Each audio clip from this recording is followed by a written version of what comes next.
Hi, I'm Tim Robinson, Editor-in-Chief of AEROSPACE, and with me is Deputy Editor Steve Bridgewater. Hi, guys. And Features Editor Jack Richardson. Hi, everyone. Welcome to AEROSPACE NOTAM, another edition of our podcast looking at global aviation, aerospace and space news and what we have upcoming in the next issue of AEROSPACE. Oh, it's August 2025. Where has the year gone already? Yeah.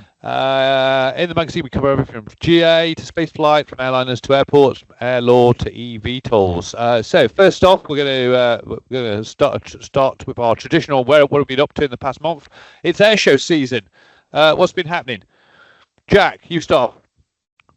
Well, I was at Riyadh. I was at Riyadh last weekend, and it was a really good show this year. Lots of unusual aircraft, such as Brejo Dassault Atlantique 2 from the French Aéronavale, and a synchro pair of photo reconnaissance Spitfires in line with the Eye in the Sky theme, a flyby from the RAF's Red Arrows with the new wedge tail, and particularly exciting was a U-2 Dragon Lady from the US Air Force doing a flying display.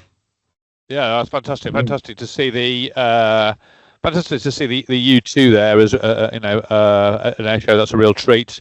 I was there on the Friday. Great weather on the Friday. There's the press day. One of the highlights there, I think, for me was we had the launch of the RAS Falcon 2 simulator. So the accessible simulator, great idea. It allows people in wheelchairs to have a motion flight sim. Wow. So basically, you wheel your wheelchair in there. It locks in. There's a joystick that kind of flips down. It's all in a mobile trailer as well. So it's going to be going out to schools, colleges, what have you. And then you've got motion. You've got hydraulics, and you're in your own seat, and it will move around. Fantastic stuff with that. But during the launch, speeches were interrupted by the Army Air Corps flying in and doing a roll demo with Apaches, and basically setting the runway on light. From what I say, it was there was explosions going everywhere, and the funny thing was. Kids were squealing in excitement and loving it, and adults were ducking. And is this part of it? Kind of in terror. They were. Is this part of the show? It's like, yeah, of course it is.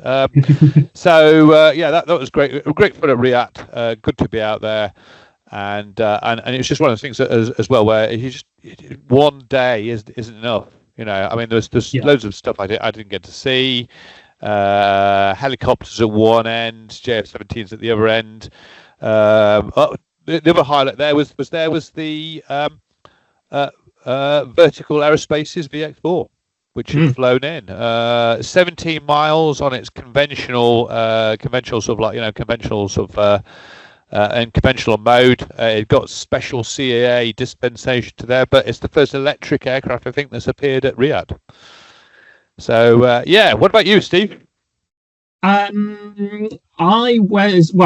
didn't manage to go to Riyadh, so while you guys were looking at big heavy metal jets, I was looking at significantly older aeroplanes at Shuttleworth Collection for their Festival of Flight, which took place a couple of weeks ago.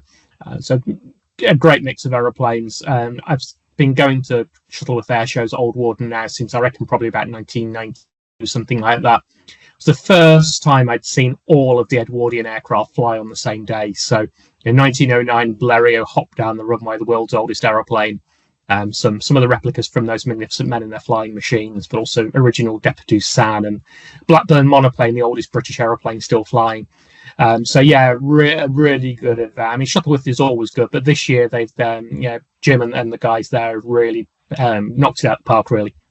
Great event, and a 2-day event as well. So one of those Edwardians has got ADSB, hasn't it now? It has, yeah. The Deputy San carried a small ADSB and outbox, but believed to be the oldest aeroplane ever to carry ADSB. So, I mean, it got to the height of probably about 4'6", but it was definitely flying, and it definitely had ADSB on board. Dodge Bailey, well-known test pilot at the controls for that. Would you need a TCAS on an aircraft that old? Do you think? I mean, you're more likely to. It's more likely to have something come up behind it, isn't it? Surely. Yeah, it needs to be reappointing, doesn't it? So caution overtaking. But I think more likely to get a rabbit strike or a hare strike than anything else at that altitude. Yeah, and also, right, Jack? You've been out looking at some drones, haven't you? I have, yeah. Other end of the time spectrum. The other week, I was at Enscott Aerodrome in Oxfordshire, and visiting MGI Engineering, who were showcasing a new generation of one-way effector drones. So this is a company that's come out of Formula One and wants to try and bring the Formula One ethos of incremental improvements every couple of weeks or even shorter to the defence industry in order to remain one step ahead of the adversary. So they had their Sky Shark one-way effector, a Mosquito eVTOL logistics and ISR drone, as well at DSEI in September they're going to be launching the Tiger Shark, a longer range one-way effector. Okay, these are 3D printed, is that right?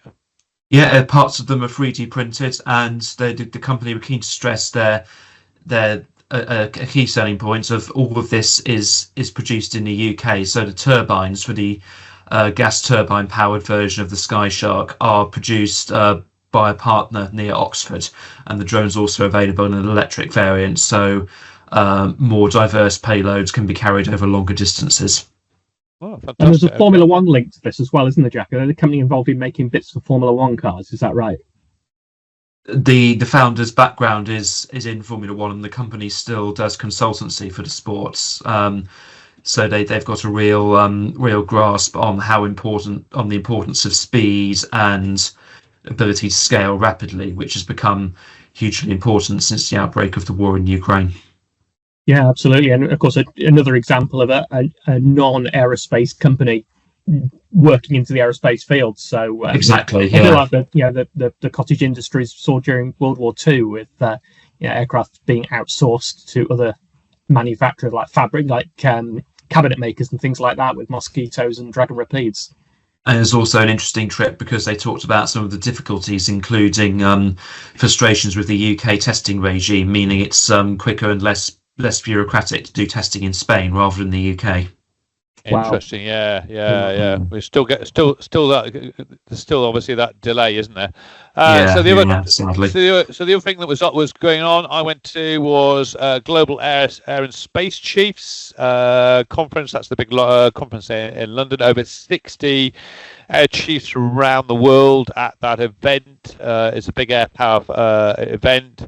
The last Chiefs event that Chief of the Air Staff, Sir Richard Knighton, is going to be at, he's on to the top job there after that, so to be Chief of the Defence Staff. So we wish him well for that. To be replaced by Air Marshal Hob Smith, who takes over probably in end of August, I think, is the taking over as new Chief of the Air Staff. Fascinating day. Really interesting stuff there in terms of sort of air power, lessons from Ukraine, lessons from Israel versus Iran, and sort of like buzzwords there about interoperability being replaced by interchangeability. So the idea you could swap pilots, parts, things like that. And in fact, I think there was some news just in the last 48 hours previously about how a Australian pilot had jumped into a US F-35 or vice versa, one of the two anyway. But basically, everybody's flying F-35. You can get in there with minimal, kind of conversion course or even when aircraft are flying the same version, so say Twin Alphas has got the F-16, there will be these minor differences.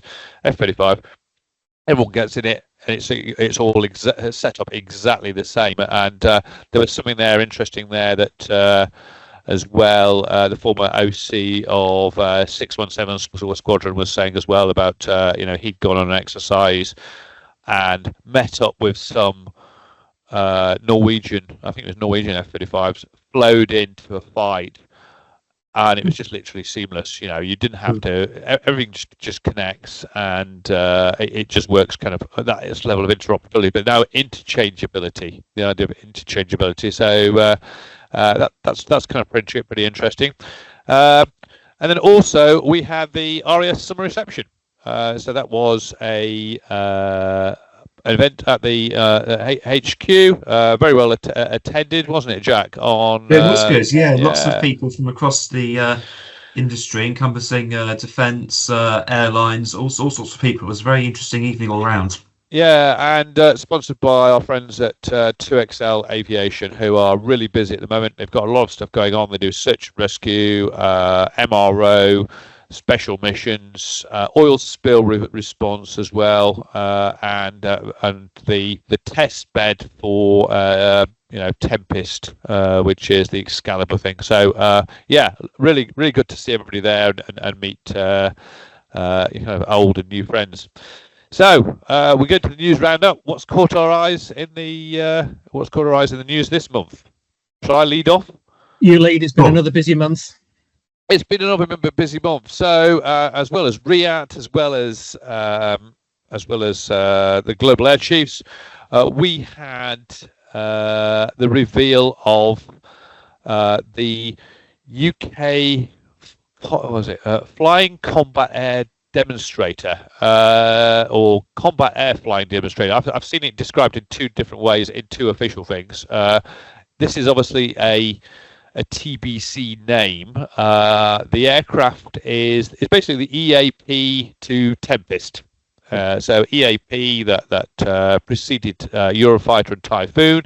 It was a technology demonstrator. It was an X-plane to kind of de-risk it, prove things out. And we know it's under construction, so it's 2/3 of the structure by weight is now in assembly. It's coming together at some secret location, which spoiler is probably Walton, and we got the kind of a CGI rendering of what it looks like. Now it looks different to the last GCAP kind of models and CGI that came out. Obviously GCAP had this massive big delta wing, absolutely huge. This is going to be smaller. They wouldn't say how small, but obviously it's you maybe sort of say, well, 3/4 the size, and it's got kind of what was it, what do they say, cropped delta wing. There's a bit of a chine on the front fuselage, quite a wide nose on it, simpler tails, and also a lurks. And I think the lurks is the interesting bit, because a lurks is usually high angles of attack and low speed handling. So some interesting things that have gone there. I mean, it's now done about 300 flying hours in the simulator. There's about 14 pilots who've had their mitts on it, flown it in the simulator, put it through its paces to develop the flight control laws. But I think it's kind of interesting there. And again, it's not what you see in that picture will probably change to the final thing, but it is a sign of progress, and it's going to be ready to fly, I think, by the end of 2027. So I think they've a bit like EAP. They've used bits of other aeroplanes to try to keep costs down and speed up the program. EAP famously had a tornado tail, didn't it? And I think there's 2 EJ200 engines on this demonstrator, aren't there, out of the Typhoon? Yes, yeah. There's engines there. They won't say what the engines are, but they are. It's pretty obvious that they're going to sort of. It's going to be EAG 200s. So what else? It's interesting also to see about what BAE has said about how they're essentially relearning all sorts of skills that have been forgotten since EAP. Yeah. Well, this is it. It's 39 years, isn't it? Yeah, it's not just it's getting that skills base there, relearning it, kind of as described. Someone's described it as a capstone exercise. As to put it all together. Can you build a low observable stealth fighter? even as a prototype. So it's not going to have the mission systems. It's not going to have the actual radar and all the sensors that go in the real thing. It does have a weapons bay. So weapons bay modelling is one of the things that I think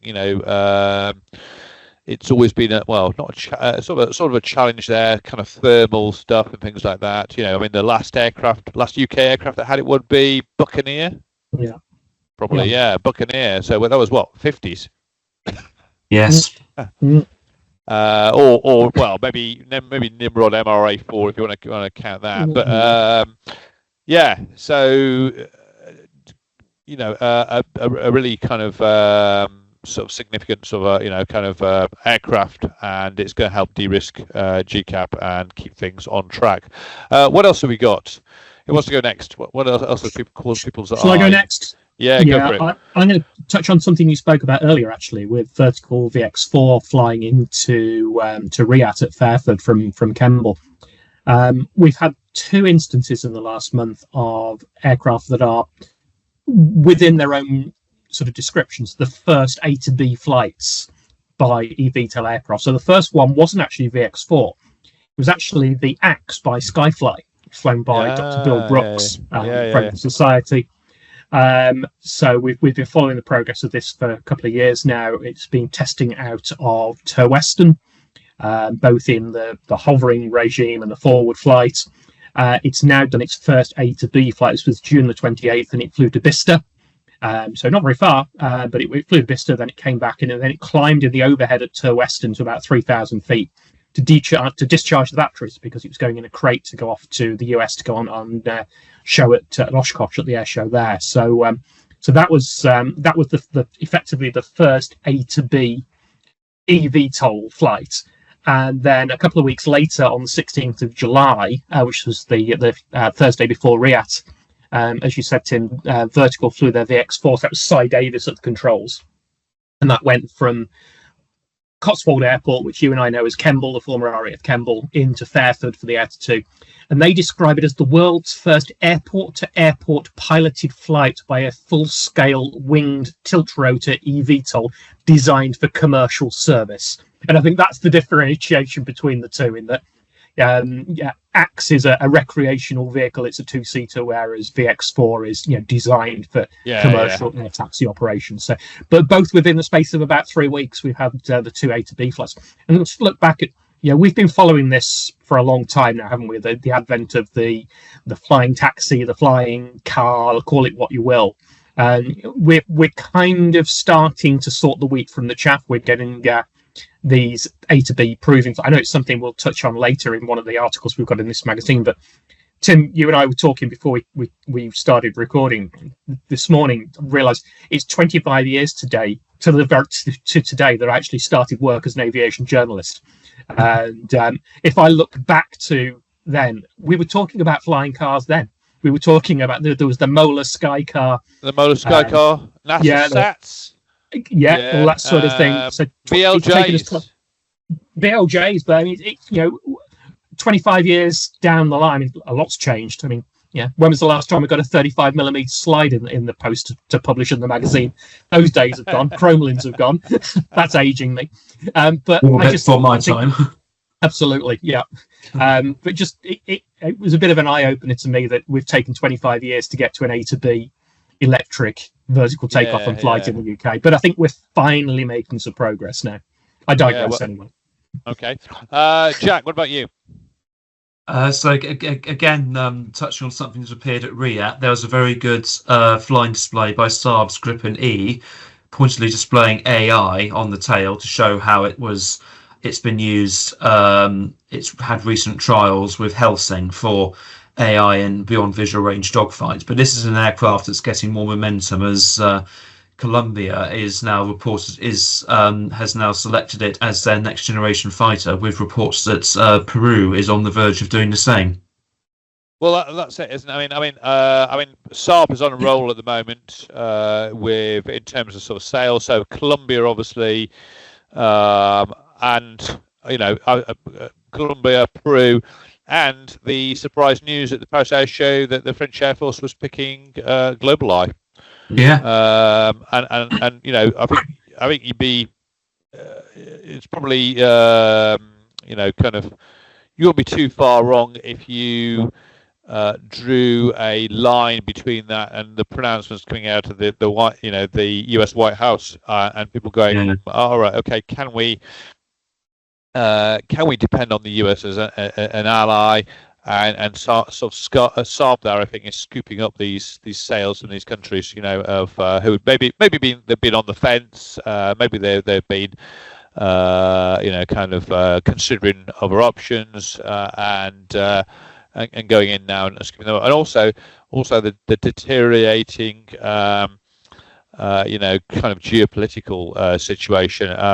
We've just this week we've heard reports of clashes between Thailand and Cambodia, and you might also sort of say, is that because the US has withdrawn from its usual sort of leading position as the world's policeman there, and now all these kind of things that have been simmering away. Thailand, all around another customer for the Gripen. Yes, yeah, well, exactly, yeah. Just this year. Well, here's a question on Gripen for you, Jack. You say the aircraft that was flying at Riyadh had got the AI logo on the tail. We know they've done the teaming with Helsing. Yeah. How long do you reckon until we see an AI flown Gripen out of line display then? Make the display pilot redundant. Do you reckon that day will come? Probably not yet a while, but never say never, given how quickly things are developing. There's people there at the CA now having kittens when listening to this. Right. So my turn again to have a look. The other thing that was interesting. So as well as the flying combat air demonstrator was the return of reaction engines technology, it seems to be reaction engines technology. There's a pre-cooler mentioned, and it's the Invictus space plane that was being announced. So this is Fraser Nash. It's a engineering consultancy, but it's now going to be leading a new research program to build and fly a Mach 5 capable aircraft that can operate at the edge of space. They want to do this by 2031. It's got funding from ESA, and it also involves Cranfield University, Spirit Aerosystems. The thing, to my mind, looks uncrewed rather than crude. Similarly, there was reaction engine Skylon.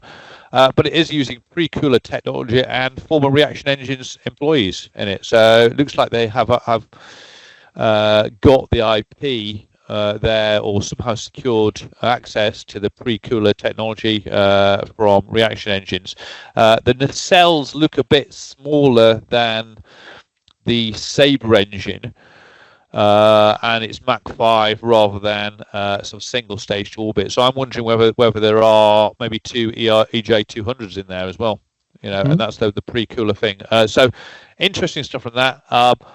And also the other thing I would say that is that the CGI video that was released showed it taking off and being escorted to Mach 5 or as far as Mach 5 as would go by 2 Eurofighter Typhoons. So I think there's maybe a dual use possible military mission there that people are looking at as well, which would tie in with other things we've heard and other sort of kind of UK projects and things there that Europe is now kind of thinking more seriously about defence. What else we got? Steve, is it my turn again? It's my turn again. We've talked about things that have rapidly changed over the time. One that sadly doesn't seem to have changed much at all. It's Unite, which is the British Union, has just published the results of a survey of 30,000 women in the commercial aerospace and aviation sector, who've revealed that sexual harassment is still a major problem in our industry, and some shocking statistics here they published. So there's that 34% of female cabin crew, front of desk staff and baggage handlers had been sexually assaulted at work, with 11% saying they'd been the victim of sexual coercion. I mean, it's a massive survey, 30,000 people, but of those, they've said 67% experienced unwanted flirting or sexual remarks. 65% said they'd been the recipients of sexually offensive jokes, and 55% said they'd been inappropriately touched. And the really worrying thing about this is that 80% of the respondents said they still didn't feel confident enough to report those incidents. So in some ways, our sector is moving on phenomenally in leaps and bounds, and in other ways, we seem to really not be moving at all. Yeah, no, shocking statistics. I wonder how much of that though is from co-workers, and maybe how much of that is maybe from passengers themselves. Indeed. If you're thinking there of Friday night stag flight to Ibiza or Vilnius or whatever, and you've got a whole load of boozed up bonds getting on the aircraft, and then what goes on there. It's a bit like, I suppose, like being a staff at a pub on a busy Friday night, Saturday night of enjoying those sort of kind of harassment and whatever. But yeah, still shocking. Yeah, definitely.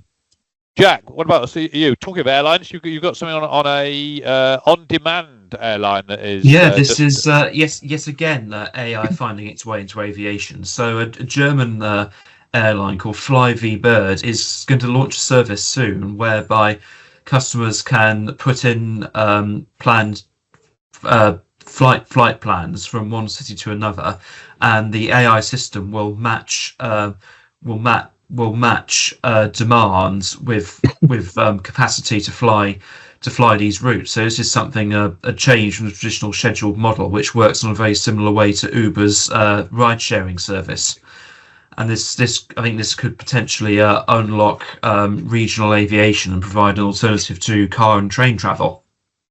This is something that Thomas Lang, who's Fly-V-Bird, has been working on for a while. I was talking to him. I was out in Turin about 18 months ago, and it's taken quite a while to get the legislative side of this working. But they ultimately, at the moment, they're using a couple of partner small airlines to do this, but ultimately they've got plans to buy both Tecnam twin-engined aircraft and ultimately moving on to electric aircraft as well. So, but again, at risk of going full circle, it's very much like Richard Noble's Farnborough F1, isn't it? From 25 years ago. Yeah. So I was just about to go back to that, and the on-demand air taxi idea of the VLJs back in the early 2000s. That was pre-Uber, and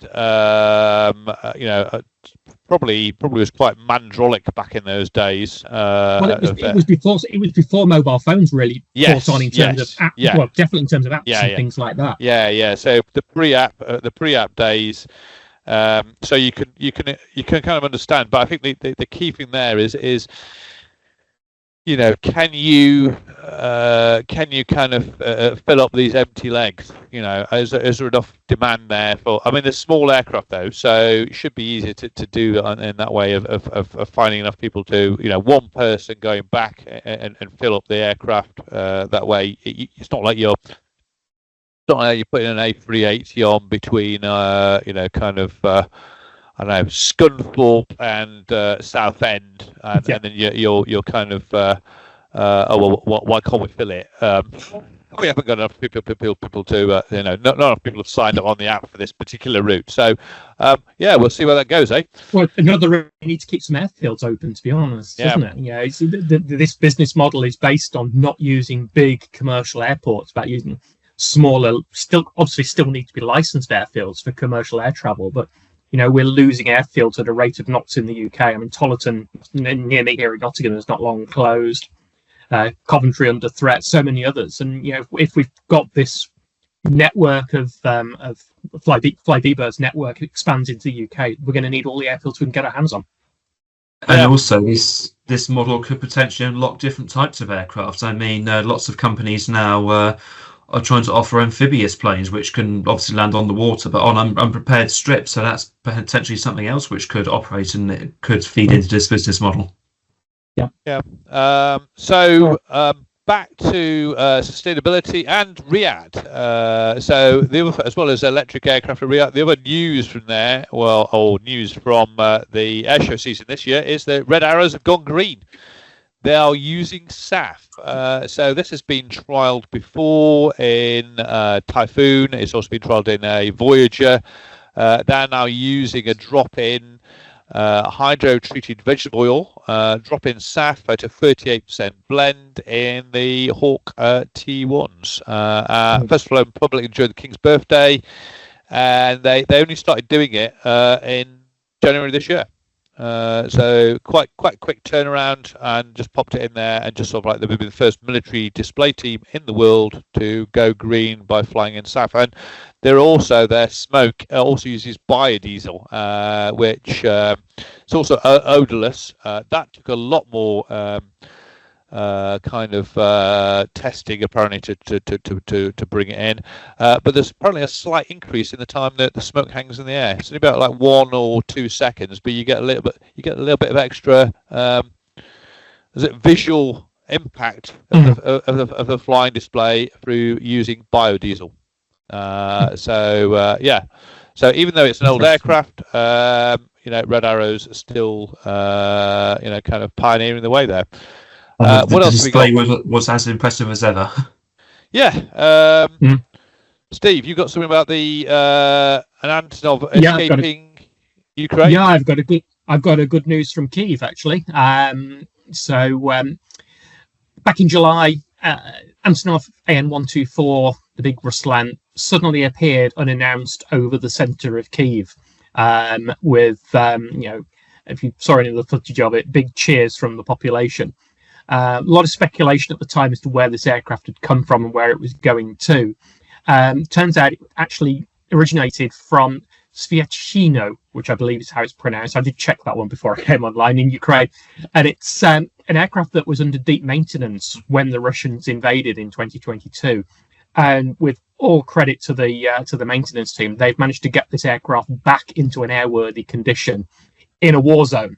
And it flew out right over the top of Kyiv at low altitude, and then went on to Leipzig in Germany to the completion of its maintenance program. But what a remarkable effort to get an aircraft that was essentially in lots and lots of pieces back into airworthy condition in conditions like that, and then back ultimately into commercial service. A great morale booster for the people of Kyiv. Excellent. Well, I mean, the other thing that struck me about that is that is a huge, big target. Yeah. A huge, big. It's going to show up on radar for hundreds of miles, and the fact that they're able to get it airborne and presumably with the security measures around it and how they got it out was not widely known until it happened. But the fact that the Russians weren't able to do anything about it, and shows you, I think, how I wouldn't say that the Ukrainians have got air superiority, but at least it seems to be on their side of the lines. Is that the Russians are not willing to penetrate that far in. Well, I mean, Kiev isn't that far in, is it, from a border? And so it kind of shows you that there is that sort of the Russians are kind of seem to be are nervous about even when there's a nice big juicy target which must have come up on somebody's radar. And to kind of take a chance on going and shooting it down. So interestingly, Jack. Final thing for you. Again, similarly, talking a minute ago about amphibious aircraft. This is a development from China, where what's reported to be a wing-in ground effect vehicle has made its first appearance. It's been nicknamed the beast, the Bohai Beast, for the Bohai Sea in China, and this is a large aircraft, approximately the size of China's AG-600 amphibian. The testing stages of this aren't entirely clear, nor are the roles for military ones, but doesn't leave much to the imagination to guess, particularly on the defence side. Yeah, and I think also it's that one's interesting as we can't work out what the engines are on it yet. Can we? Is it? Some people sort of say, well, the jet engines, but they're quite sort of square. There also seems to be like some kind of intake at the top of them. So maybe they're I don't know, turboprops of some kind. But yeah, interesting, and also the fact that the US has cancelled its DARPA has cancelled the Liberty Lifter. So the Bohai Sea Monster won't be facing off against the various proposals the Americans had been looking at because they didn't deem them efficient use of money. So, well, potentially in Asia Pacific, we could see who's right. Okay, and then so back. What else have we got? Well, that's it for the news. We're now going over to our other segment of the podcast, Specialist Group Insight. So join us after the break. Good to have you with us, everyone, and welcome back to another Royal Aeronautical Society Specialist Group Insight segment. Today, I'm joined by Captain Nav Kempf, a senior training and check pilot at a national flag carrier in North America, and the founder of AEROSPACE, an initiative focused on mental health in safety critical roles. Nav brings a valuable dual perspective to this conversation as he combines frontline operational experience with a growing body of work around psychological well-being in the aviation industry. This conversation builds on work by the Royal Aeronautical Society's Human Factors Specialist Group, which last year released a white paper on psychosocial risk in civil aviation. That paper highlighted that unmanaged stress and burnout are not just health concerns, but potential threats to operational safety as well. Nav's work speaks directly to this. His perspective helps us understand what change looks like on the ground and what still needs to happen in the industry to get where we ideally would like to be. So Nav, welcome. Thanks very much for joining me today. I appreciate your time. Thanks so much, Seth, for having me, and looking forward to the conversation. Absolutely. Well, we may as well jump right into it then. You've spent years as a check and training captain. How has that shaped your view of the psychological pressures faced by pilots? What is it you're seeing out there? Yeah, so we're in a unique position, right, as training captains, because we're trained to look for root cause analysis when we're in the simulator doing evaluations or training events versus the typical line pilot. And so the question that always comes up is why? Right, we're trained and taught to always ask the why, and so from my perspective, it's been very unique in that regard. I've been able to identify breakdowns in communication, breakdowns in CRM, and come up with root cause analysis. Whereas if you look at the typical line pilot who just goes out flying, they're dealing with threats, right? They encounter threats every single day. Very rarely do they ever post-flight go through and discuss as a crew to say, hey, what was the proximate cause for this threat or the mismanagement of a threat, and very rarely do they start analyzing high-level threats and root cause analysis. So I think that's the big difference for us in the training department is we get to see this every single day, whether it's training events, whether it's evaluations. So I think that provides us with a unique opportunity to analyze behavioral patterns from a human factors perspective as well as CRM and technical. So that experience led me down to this path of taking it one step forward with human factors, right? We spend so much time as an industry looking at CRM modeling and ways to mitigate threats, but it's slowly coming to the forefront now in terms of the impact that mental health has on human factors and ultimately our performance in the flight deck. Yeah, absolutely. To that end, you recently completed a study on how HR professionals understand well-being and safety critical roles, particularly pilots.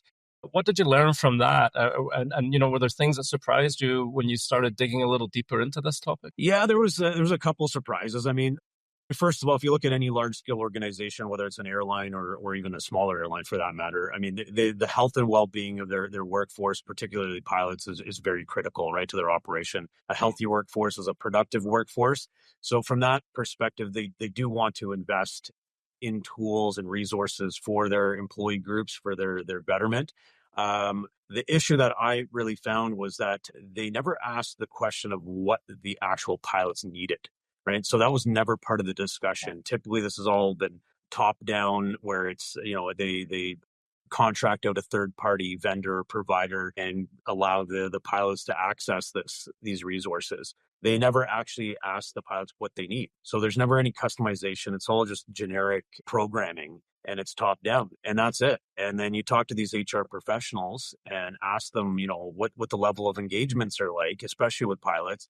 And it's always the lowest of any other employee group, right? Other employee groups tend to access these programs and resources, and pilots don't. And so from an HR perspective, they are looking to boost pilot engagement, but they don't have the tools to do that either. And so that's where we're kind of looking to fill the gap from that perspective, is boosting pilot engagement. That's fantastic. And from your standpoint, are there some common stressors that are overlooked that pilots have to face? I mean, it could be any safety critical role, of course. As pilots, we're discussing pilots today, but is there anything in particular that's been standing out so far? I mean, one of the bigger items that came up was just the amount of pilots that are suffering from physical symptoms of stress. So that was a big one. That was a very big eye opener for us. I mean, we've all been there, right? We've all dealt with exhaustion, whether it's 20 days on the road away from home, and the pressures that we face just from a fatigue standpoint. But it was very eye-opening to see just how many people, I think it was around 75 or 76% of pilots that we had surveyed had noticed physical symptoms of stress. So that was a big eye-opener as well that stood out. And then, the typical ones that we all, understand from a aviator perspective, things like anxiety and stress and relationship issues. I mean, we're away for long periods of time, and the impact that it has on our relationships. So those are the typical ones that we were expecting, but the physical symptoms of stress was a big one that we didn't really anticipate. And just the high degree of anxiety, actually. But those numbers are steadily increasing. And I think that's throughout all society, not just in aviation. It's just now aviators are willing to talk about this stuff, and we're seeing, the impact that it has on pilots. Yeah, absolutely. Do you find that current aviation medical policies support open dialogue around this sort of thing, around mental health and so on? I know, certainly from my own experience, pilots could be a little bit shy about this topic because they're worried about losing their medical, they're worried about their livelihoods and things like that. Has that been coming up as part of your research? Yeah, it did. That's a great point that you bring up. And the number one item that came up when we surveyed these pilots was the requirement for anonymity, right?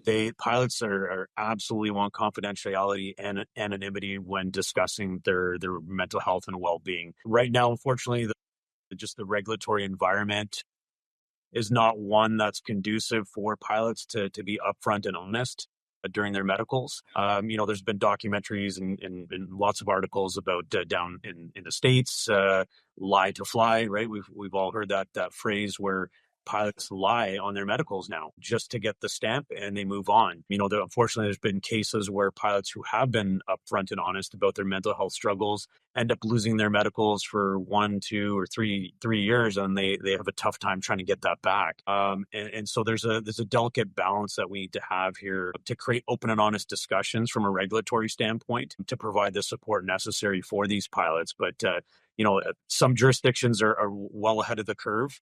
Others are behind, and it's something that we need to change as a collective. And I'm hoping, as a brotherhood, as a sisterhood of professional aviators, that we can be the cause for change here and advocate for those that can't, right? And so I think the change is happening. It's slow, but it is occurring, and I hope that it accelerates and we can move forward together. Well, you mentioned balance there in that. And my next question would be, how do we strike that balance between the necessary oversight and building a culture of psychological safety? Is there a line somewhere? I mean, maybe there's people that have psychological issues that shouldn't be flying, and maybe there's others that are fine to go flying as long as they get the help that they need. Where is that line, and how do we find it, or do we know where that line is? Yeah, and I think it's ever changing, right? I liken this to when CRM first came to the forefront years ago, right? And it took a long time for airlines to adopt the CRM model, to really trust in the value there. And then similarly with SMS, it was self-reporting, non-punitive, for us as a collective to find root cause and do analysis to prevent future incidents from occurring. So I think right now we're living largely in the reactive realm when it comes to pilot mental health. And so moving forward, we should strive to be as proactive as possible, just like we're taught to do in every other situation on the line, is be proactive. And I think if we can start doing that and have the focus on more of a non-punitive system where the pilots know that there is support for them and they're not going to get in trouble for it, or they're not going to lose their license immediately, that would foster a better environment for them to speak up. And so I think that's part of it. And I think each part of the industry has a role to play. Right now, what we're finding with most pilots is that they shy away from company sponsored resources because they feel that, they're being tracked, or this could somehow lead to them losing their medical. And so I think that's where large scale organizations such as Royal Aeronautical Society or pilot unions in general can play a huge role, because pilots generally trust their unions to advocate on their behalf, whereas they have distrust for the airlines or the regulatory bodies, right? And so if we can get more involvement from the grassroots level as professional pilots and create a support network and foster that, I think that can create advocacy and move that along the lines within the airlines as well as the regulatory bodies. I think it's going to be a long process, but I think if we can start taking these small steps, we can actually affect significant amounts of change over the long run. And I think, in the very short term, it's just about getting pilots the support that they need, because they're not doing it. And so if we make that their first step, I think it'll go a long way in changing the culture that we have right now in aviation. And do you think that independent organizations like AERO, the organization that you've created, have a role in bridging that trust gap? If a pilot knows that they're getting help from an independent organization that has confidentiality policies and so on and so forth, and a lot of the information that they're supplying won't get back to the airline necessarily or to the medical examiner, do you think that that helps bridge the trust gap a little bit? Yeah, I think you hit the nail on the head with that for sure, right? And it is all about building trust. And I think that's the difference in terms of how we've been approaching this as an industry for forever until now, which is we've never involved pilots in the discussion. And so what we wanted to change was that it was talk to pilots, let them know that this is being built by pilots as well as psychologists who have experience in dealing with the stressors of aviation, and that we put them at the forefront and find out what their needs are and then build from there, instead of what we've been doing now, which has been the exact opposite. So trust is massive, especially at this stage of the game, in terms of the positive effects that we're trying to make here, is creating that trust, and anonymity and confidentiality is at the forefront. I think I mentioned before that we had done a survey earlier this year, a confidential survey, and we had nearly 300 pilots in Canada who participated in the survey, and it was all done grassroots. We didn't put any money behind it in terms of marketing it at all. Yeah. And so that was probably the biggest eye-opening experience, was that pilots are actually willing to talk about this, right? When we put that out there, we were expecting maybe 25 to 30 respondents, and it was 10 times the amount. So the appetite is there for pilots to speak on this. They're silently struggling with a myriad of different issues, but it's just someone needs to ask them, right? And foster a safe environment for them to actually bring up these issues. And I think that's where we all have a role to play, large scale organizations as well as, something like AERO and what we're working on. Yeah, absolutely. And as you say, we all have a role to play. So should resilience and psychological literacy be part of type rating training or recurrent training, or maybe initial training, for example, and not just for pilots, for engineers and everyone in an organization? Is that something that we should really be training now? Signs to look for as a captain or a first officer, signs to look for among your crew, among the maintenance people. I've seen maintenance people come on board the aircraft who look really stressed out. They've got the airplanes, and they're so it's not just pilots. We're discussing pilots today primarily, but organization wide. Should this be training that we receive? Yeah, and resiliency is a key word here, right? And again, it's providing the pilots with the tools to succeed. And I think if you look over the course of history in aviation, there's been monumental changes that have changed the way we operate. And I think this is probably the next step and the next iteration in terms of how we operate as aviators, and that is resiliency. When we teach new upgrade candidates and new captains, one of the big topics that we discuss is emotional intelligence, having empathy, and that's just an extra layer of expanding someone's CRM toolbox, if you want to call it that. And so I think resiliency is part of it, understanding your crew members, picking up on these signs. And now, having said that, we're not psychologists, right? We're not trained in this stuff, but sometimes there are signs that we do see, right? And I've seen it conducting evaluations in the past, right? Where a candidate comes in for the briefing, and now we all expect some level of nervousness or anxiety as an evaluator from our candidate. But I had one particular situation where the guy was just completely flustered from the moment he walked in. And I thought, okay, hey, something's off with this person, right? There's something different from what I've experienced. And it just took a little bit of digging to find out that he had, a bunch of issues going on at home with a couple of sick children, and he wasn't able to actually do that evaluation, and I had to send him home. And so that outcome was better for him because he came in, took care of his family, which is, the health and well-being of your family is most important. And then he was able to come in and had no issues with his evaluation a couple weeks later. And so I think if we can start opening that up as crew members and try at least attempt to recognize some of these signs, then maybe we could pick things up. But it's not easy though, right? I mean, we've all been there where we've had something going on at home, maybe a row with your spouse or significant other, and you come into work and you compartmentalize, right? That's just what we do as pilots. We're taught to compartmentalize. We're taught how to prioritize our tasks. And unfortunately, our own well-being a lot of the times gets pushed down to the bottom of that priority list. And so we're really, really good at putting the mask on at work and hiding these things. So it won't get trapped in all situations, but even if we can trap 0.1%, that's enough to make a difference, right? For somebody, as well as enhancing the safety of the operation, which is ultimately what we all. I completely agree. And as the CEO and co-founder of a company that is aiming to help in this space and to make a difference in this space, what new tools or approaches do you see shaping the sort of next phase of psychological support in aviation? I mean, what's coming down the pipeline or should be coming down the pipeline to help in this space? What do we need? Yeah, so I think it's a multifaceted approach, right? The first, as I mentioned, is to actually have a discussion and conversation with pilots to find out what they need, right? So that was our step one in terms of collecting anonymous data and taking that data and then now building resources according to the needs of the pilot. So that was step number one. And then finding out more information from these pilots. Pre and post treatment would be helpful, right? To see, okay, just what the return on investment is for not only these organizations, but at the micro level, are these pilots benefiting from these types of resources? Can we do better?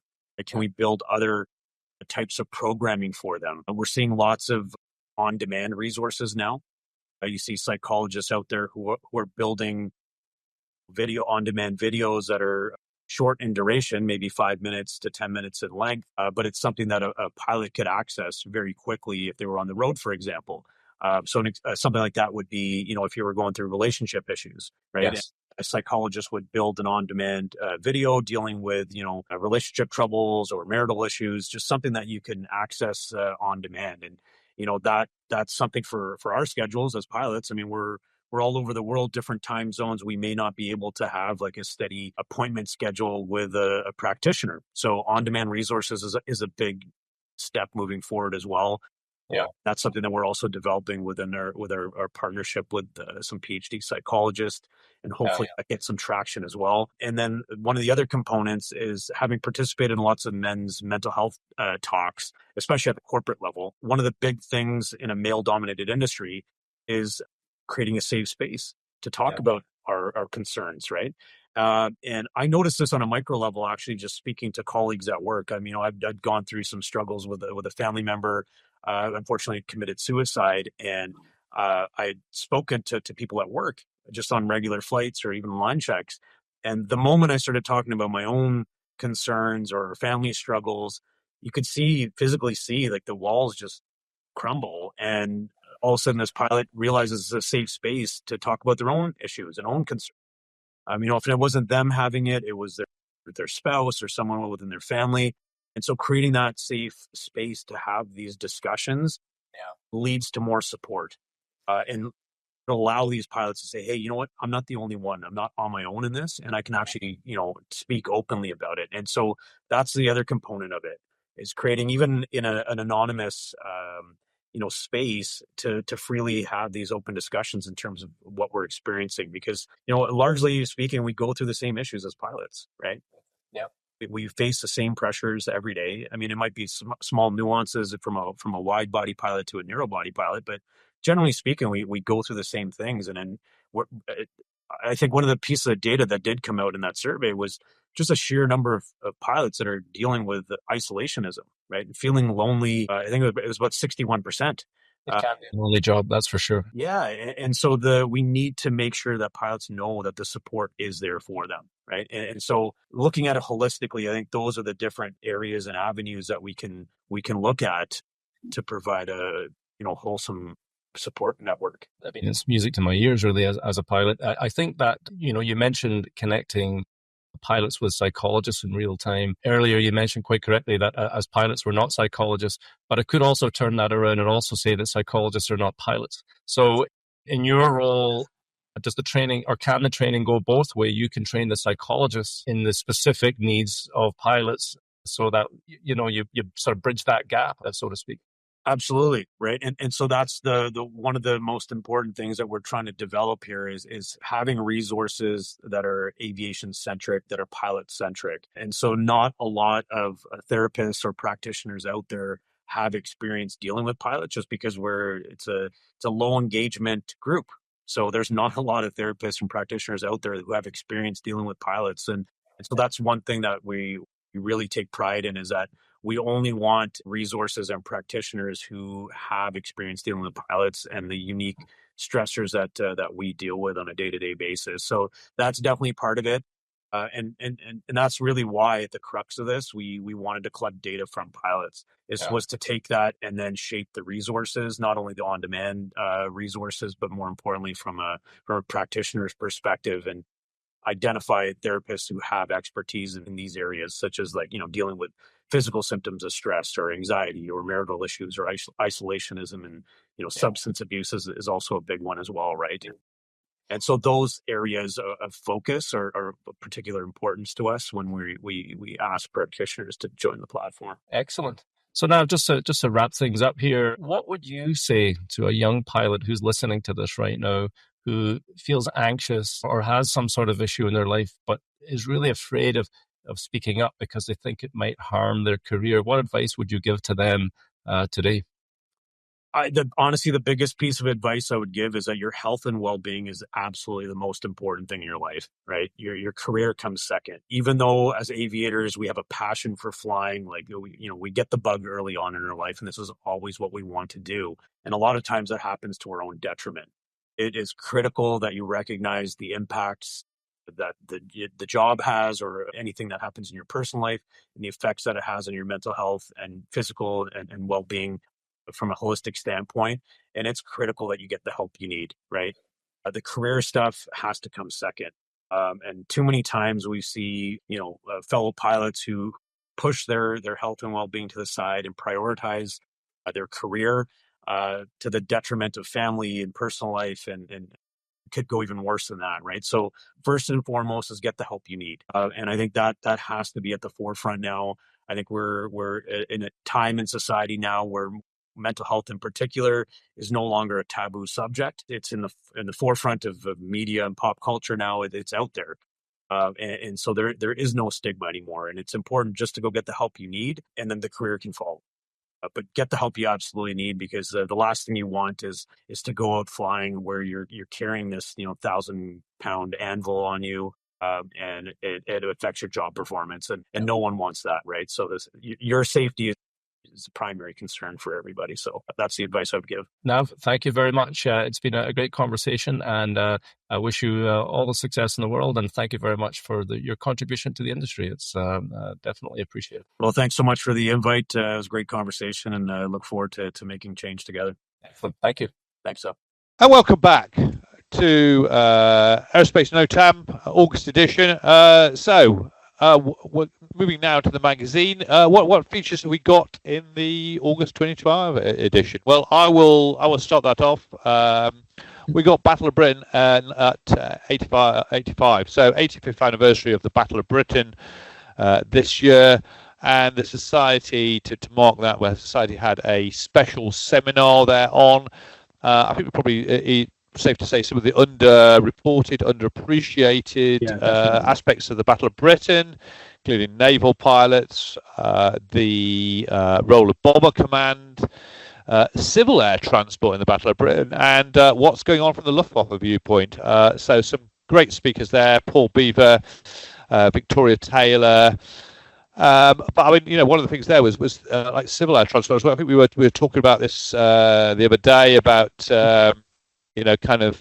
airline services being routed around routed around the. I mean, it ties in a little bit with what we were just talking about the AN-124 escaping Ukrainers. These things were flying around while raids were going on, and the Luftwaffe was roaming over Britain, etc., and wouldn't they been juicy targets? And I think so, wouldn't you? I think the risk was just accepted, and there are some occasions of airliners getting shot down in the Second World War. I mean, wasn't there a famous actor who was shot down on going to Lisbon, whose name escapes me? Yes, there was. Rings a bell. Feel free to tell us in the comments who I'm talking about there. Fascinating stuff, and obviously 85th anniversary of the Battle of Britain. What else have we got in there? We've got. I'll do that. Shall I? We've got an article on contrail management, actually by Neil Harris from Cranfield University. So this is something we've spoken about a lot at the Society in recent months and years, the effect of contrails on global warming. So this is a look at not just the potential damage or benefit that can come from these, but also the responsibilities of the different stakeholders in how we can mitigate the effects of contrails. So essentially contrails is reflecting the Earth's heat back in. So you've got the ice crystals in the contrails. Heat tries to escape the planet, gets bounced back down. Well, what can we do to stop creating those contrails? Well, obviously, we can stop flying where those contrails occur. Whether that's at a specific height or a specific location, but whose responsibility is that? Neil talks about in the article here about who influences those decisions. Is it the pilot? Ultimately, the pilot's in command of the aircraft. Is it the airlines? So the airlines need to factor in fuel burn and the most efficient routes that they can get. Should it be down to air traffic control? Should it be down to the aircraft manufacturers to actually create an aircraft which is optimized for flying at routes that are not the current contrail producing altitudes? So an interesting feature that asks a lot of questions, but the simple answer is we can do this now. We can, it's not a case of waiting for new fuels to come in, not a case of all the other carbon reducing methods that we've looked at. This is a quick win that the industry can make straight away. It's just a case now of getting policies, procedures, and habits in place that we actually, as an airline industry, do this. So a really thought-provoking article. I think we'll probably put this on the blog at some point, won't we, Tim? So it's gets a wider audience. Yeah, it's interesting having covered this earlier this year myself at the RE's Contrail workshop earlier this year. How there's still issues to be thought through despite the promises of it. And Jack, you've got something there on. We've got an article on exploiting how aerospace companies and OEMs can exploit the shift to defence, the increased funding, increased investment in defence. Yeah, that's right. This is an interesting article about how the industry is having to change as defence spending increases pretty much across the world. So It covers all sorts of topics from startups like Anduril Industries, which have been able to rapidly scale up and offer lots of quite innovative solutions, and all the way up to how some automotive and railway companies, particularly specifically Porsche and rail company Alstom, are now looking into how they can work in the defence sector. So an Alstom factory being used for armoured vehicles, and Porsche taking shares in defence companies. Yeah, I mean it's kind of obviously this huge boost to defence, pivot to defence, and not only are companies there who are in the aerospace industry are looking at, well, can we paint our aircraft grey and put missiles on it, or put sensors on it, or turn it into a counter drone system or something like that. Is tapping into Europe's industrial capability, Europe's industrial footprint, and places where, and if you think about it, it makes sense, because some of the car companies have been really under pressure from China for quite some time. If you think how big the German car industry is, how massive that has been. Really under pressure, and facing stiff competition from China, and the idea that you could maybe keep these factories alive, they're a capability. What if they could do tanks instead? At the Paris Air Show, MBDA was showing their one-way effector solution, which has been designed specifically so it can be produced in cooperation with the automotive industry if necessary, which could, as you say, really be a lifeline for certain Western car factories. Yes. So what else? It was on the news just this week, actually, that British car production's at an all-time low since about the 1950 post-war years. So excluding COVID. Yeah. So how quickly can they build Tempest? Yeah.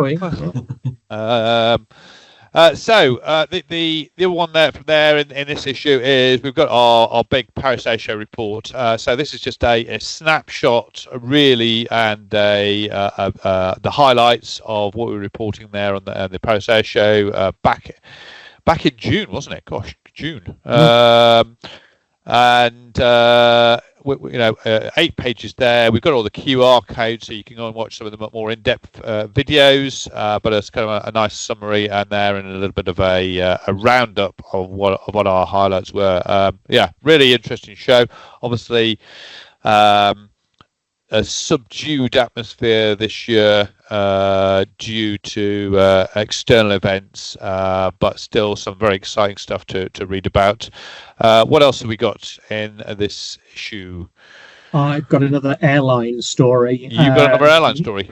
Sadly, not a good story this time. It's a feature written by Nick Butcher and John Barnett, and it's looking back at the Aeroflot accident, which happened in 2019 with a Sukhoi Superjet 100 in Moscow.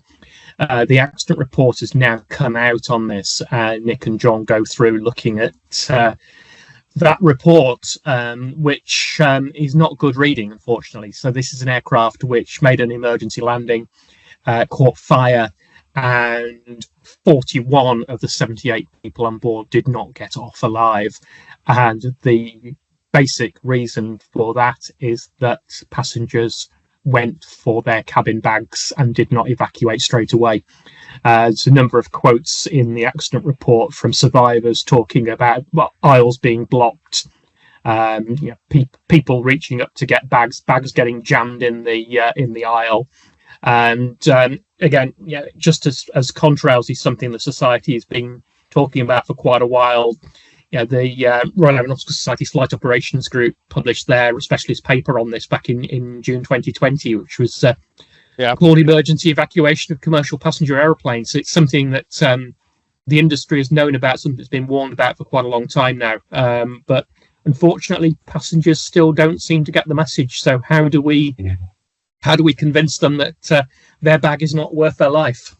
Well, I mean, that's something that, that's something that the Flight Operations Group have been working on. I mean, there's been some suggestions there of and I think he was actually proposed for the MC-21, which is the Russian narrow body airliner, sort of A320 Neo equivalent, is lockable.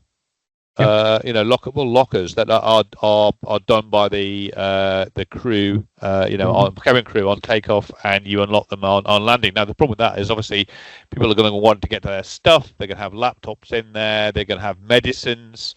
There's going to be all sorts of ructions there as to why can't I've put my stuff in there and now I need that. Is there time going to be taken up? Dealing with people who want to put things in there, get things out, put their put their jumper in. There's no particular reason not to have them unlocked during flight, but certainly have them locked during takeoff and landing, which is the dangerous part, isn't it? Yeah, well, maybe that's it then. Lock them during the have them locked during the takeoff and descent phase. Yeah. If the seatbelt light is on, you can't get to that anyway, can you? So if the seatbelt light's on, lock the cabin, the baggage bays. Essentially, yeah. But I mean, it is one of the things where there's been lots of near misses and lots of evidence, video evidence where it was kind of a close shave, and you're just thinking, well, what would have happened if someone had kind of blocked the aisle, and lo and behold, it has tragically happened. And the passenger reports there from the actual, some of the passengers, some of the survivors, clearly state the aisle was jammed because people were, essentially being stupid and not using their brains. Yes. Okay, what else have we got there? Bag for Life. Talking of evacuating airliners, wouldn't it be great if you had bigger aisles and bigger doors to get through? Jack. Yeah, this is my article for this month's magazine. On the front page, it's something we've heard a lot about in recent months. Blended wing body airliners, so Jet Zero, Nautilus, and Outbound Aerospace all going public with their various designs. And I thought it was time to look into go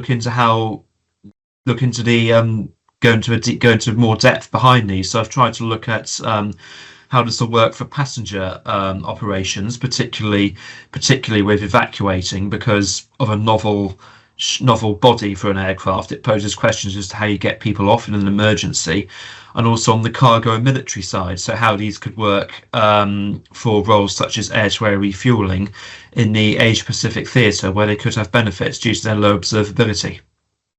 Yeah, it's a really good article, Jack. Actually, I have to say it's a really well-written piece. So I really enjoyed that. But yeah, it's again, we're getting to a point where we're starting to see these things coming through now. We know that Jet Zero are working on prototypes. We've had subscale prototypes flown by Outbound. They flew their Steve, didn't they? The scale technology vehicle. Featured in the article. Yeah. So I think it's a really interesting topic and very well written. Thanks. Yeah.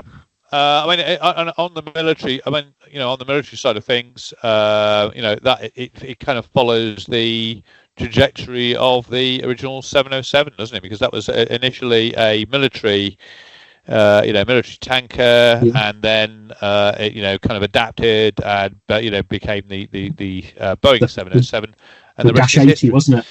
So there's certainly precedent. And also, there's a particular opportunity for new companies, as we hear about the backlogs existing manufacturers have. So an airline order today would be in service past 2050. So could these new designs be a way to get around those backlogs?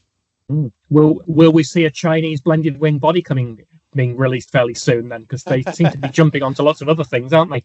Well, stranger things have happened. Watch this space, definitely. So, and then finally, in terms of features in the August edition, we've got we talked about this before, betting it all on red, and this is a look at final gambles really for the VTOL advanced air mobility sort of sector as they count down towards certification. So obviously there are a couple of front runners there. We have Joby, we have Archer.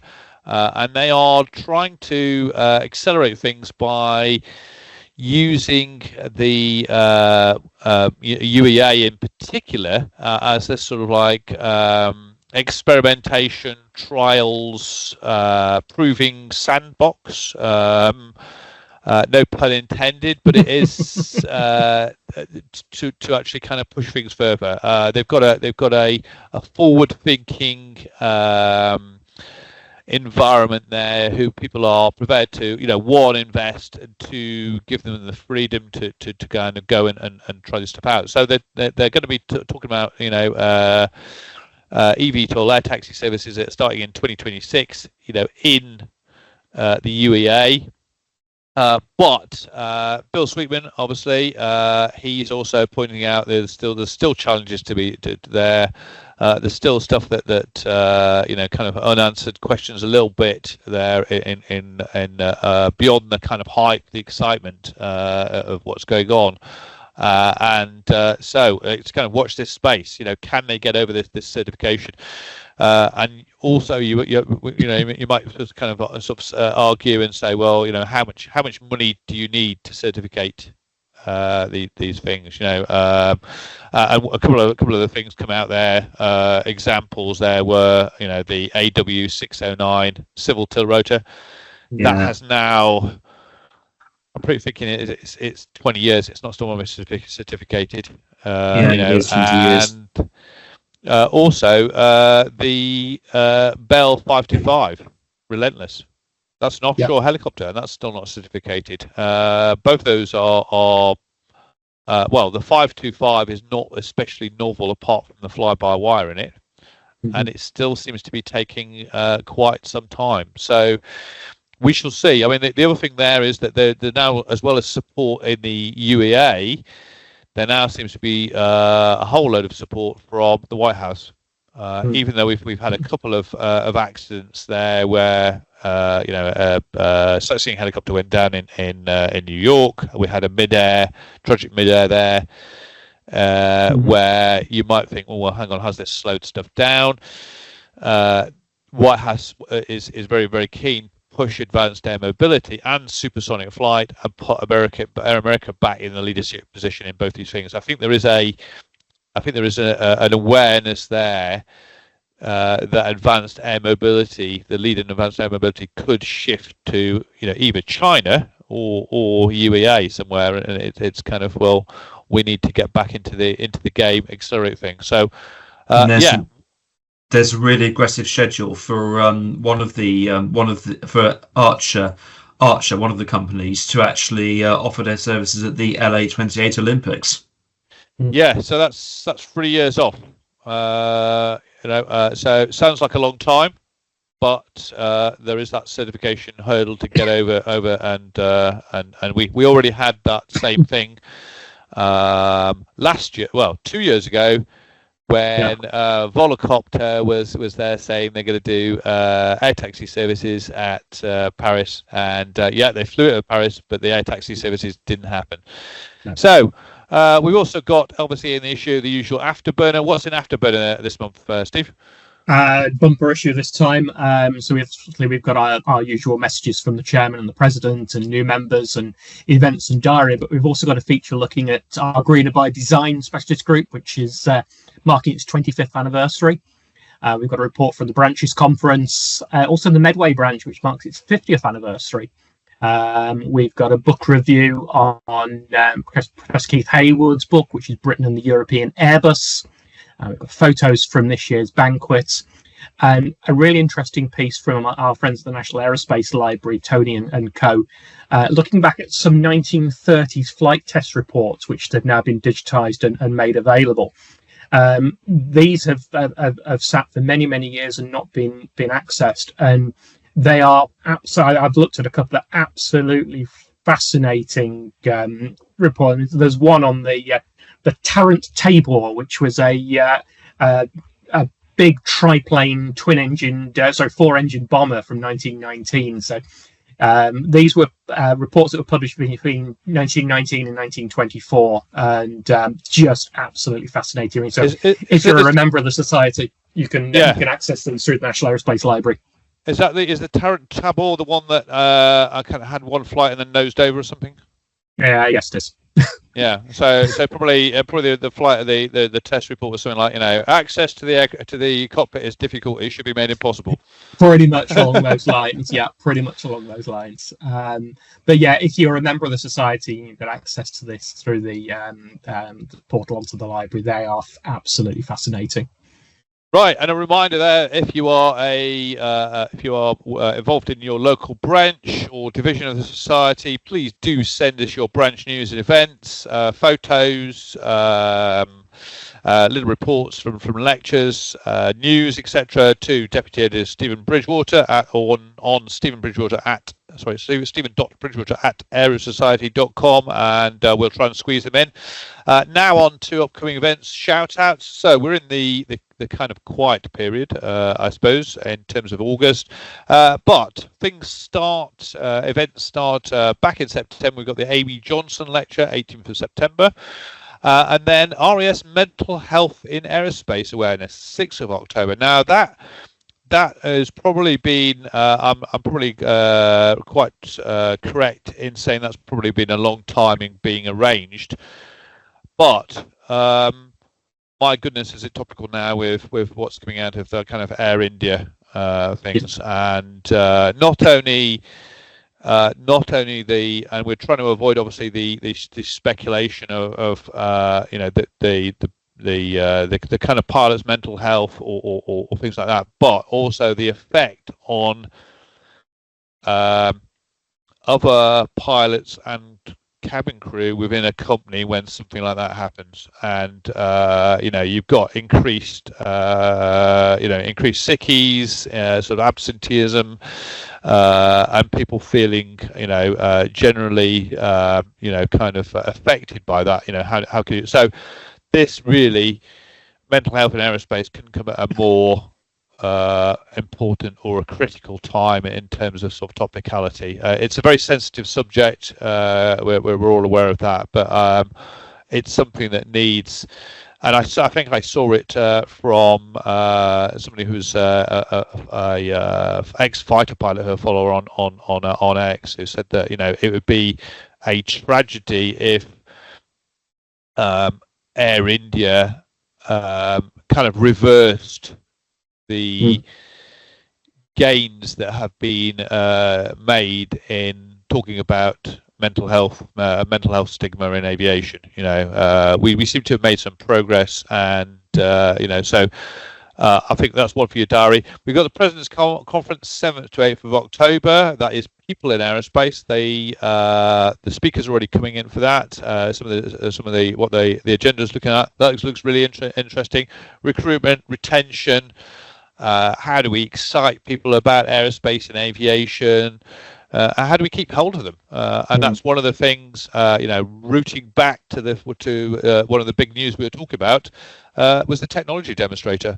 Is it this technology demonstrator gives new people this sandbox to play around with, experiment, gain experience in a sort of a safe, controlled environment where they can try new things, where they can learn, where they're not working on the main program yet, and build up that experience. So that's very important. And actually see a result for their efforts as well, because it's a short-term project, isn't it? You actually see a tangible result at the end.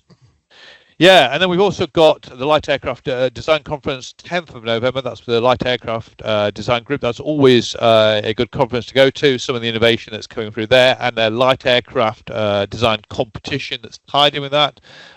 Always fascinating stuff about some of the innovative designs that come in from around the world. And then we've got Dubai Air Show in 17th to 21st of November. That will be a big one in November. Team will be going out there. We'll be trying to cover it and pick up the news. So, coming to the end of this week's episode, what have we been watching, reading, playing? Who wants to start off? I'll go tonight. Yeah, fight! I've just finished John Nichols' Tornado Eye of the Storm, his account of the tornado force during the Gulf War, and first Gulf War, and it's an absolutely fantastic read, covering everything from the development of the tornado and right the way through the war and afterwards, and talking about the campaign. It goes everywhere from General Schwarzkopf's command bunker in Riyadh through to the married quarters of the pilots who were shot down in Germany and the UK. Sorry, their married quarters in Germany and the UK, and what was happening to them when they were in Iraq. So it covers the human element of not knowing, and there's also lots of interesting technical details. So it's a brilliant book. It's very good. On my shelf to read. Actually, I just glanced over, and it's on my to read list. So I'll move that up the list then, Jack, on your recommendation. Recommend it enough. Yeah, thank you. Yeah, I mean it is. I mean, a great book and a tour de force on kind of Gulf War One, what the tornadoes were doing there, and again, I mean, I think I'm correct in recalling actually there was someone there who was pulled out of the. Thinking about the mental health aspect, there was somebody who there was pulled out of the front line, Jack. They went to Cyprus. They had a bit of a chat, debrief or whatever, and then went back into back on the squadron, wasn't there? Yeah, it covers that exactly, how the psychiatrist was flown out from Wiltshire to the Middle East and was able to get this guy back on operations very quickly. I think that's the first time that something like the first time that had kind of happened. Because usually you think of Lancasters or anything like that, you're off the squadron, that's it, and there is that stigma. So So Steve, what about you? I've got two things actually. First one I've been reading, which is the latest edition of Vintage Aviation Echo. We've talked about this on the pod before. This is the new publication from Elliot March and Harry Measures and Hugh Hopkins and the guys, and amazing artwork from Ollie Stevenson. They've now done issue 2. It's due to hit the presses anytime now. I've got a pre-production version in front of me here.